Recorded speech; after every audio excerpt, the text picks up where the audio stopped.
গাড়ি নির্মাতা সংস্থার কোম্পানি টাটা এবার মোটরসাইকেল লঞ্চ করতে চলেছে। দেশ দুনিয়ায় এই খবর ইতিমধ্যেই ছড়িয়ে পড়েছে শুধুমাত্র একটি সোশ্যাল মিডিয়া পোস্টের কারণে। হ্যাঁ, যেখানে বলা হয়েছে ৫৫,৯৯৯ টাকায় ১২৫ সিসির বাইক বাজারে আসবে, যার মাইলেজ প্রতি লিটারে ৯০ কিলোমিটার। মানে ভাবতে পারছেন, সেই পোস্টটা ভাইরাল হতে না হতেই দেশ দুনিয়ায় উল্লাসে ফেটে পড়েছে। তাহলে কি সত্যই আবার টাটা কোম্পানি গরিব মানুষদের কথা মাথায় রেখে কম দামে বাইক দিতে চলেছে? তাহলে কি খেটে খাওয়া মানুষরা আবার নতুন করে কাজের সুযোগ পেতে চলেছে, নাকি সবই মিথ্যে ধারণা? এমন হাজারো প্রশ্ন মানুষের মধ্যে গুঁজে আছে। তো এর রিয়েলিটি জানতে আজকের এই ভিডিওটি সম্পূর্ণ দেখুন।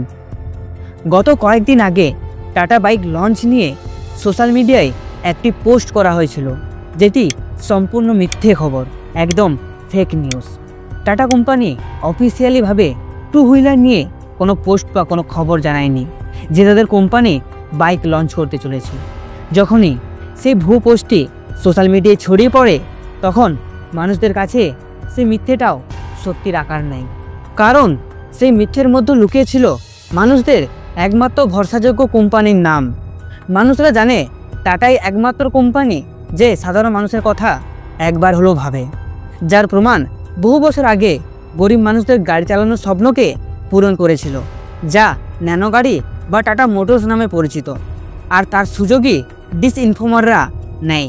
তারা টাটা কোম্পানির নাম নিয়ে একটি মিথ্যে খবর পোস্ট করে, যাতে তাদের পোস্টে ট্রেন্ড করে আর সেখান থেকেই তাদের ইনকামের পথ হয়। এর থেকে বেশি কিছু না। ডিসইনফর্মাররা জানতো যে টাটা কোম্পানির নাম নিয়ে এমন নির্দিষ্ট প্রাইসে রাখলে পোস্টটি ভাইরাল হবেই।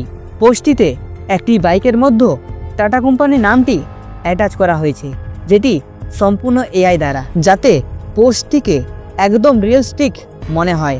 আসলে এই খবরটি নলেজ W0RD নামের এক ইনস্টাগ্রাম অ্যাকাউন্ট থেকেই রটিয়েছে, যার ক্যাপশনে লেখা হয়েছে টাটা মোটরস টু হুইলার্স ইন্ডাস্ট্রিতে প্রবেশ করছে, যা পরবর্তীকালে জানা যায় এটি সম্পূর্ণ ফেক নিউজ।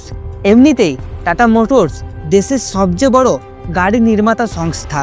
যাত্রীবাহী বৈদ্যুতিক যানবাহনের ক্ষেত্রেও এখন তার বাজারে শীর্ষস্থান দখল করে রেখেছে। এর পাশাপাশি ট্রাক থেকে শুরু করে বাস কিংবা বড় বড় যন্ত্রপাতি বাণিজ্যিক যানবাহনের ক্ষেত্রে তাদের নাম বিশাল। তাই সম্পূর্ণ নতুন কোনো খাতে বিনিয়োগ করার সম্ভাবনা নেই বললেই চলে। এমনিতেই বর্তমানে বিশ্বের মধ্যে ভারত টু হুইলার ইন্ডাস্ট্রিতে লাভজনক ফলাফল দিচ্ছে, তাই কোনো প্রয়োজন ছাড়াই সেই জায়গায় প্রতিযোগিতা করা খুব একটা বুদ্ধিমানের কাজ হবে না বললেই মনে করা হচ্ছে।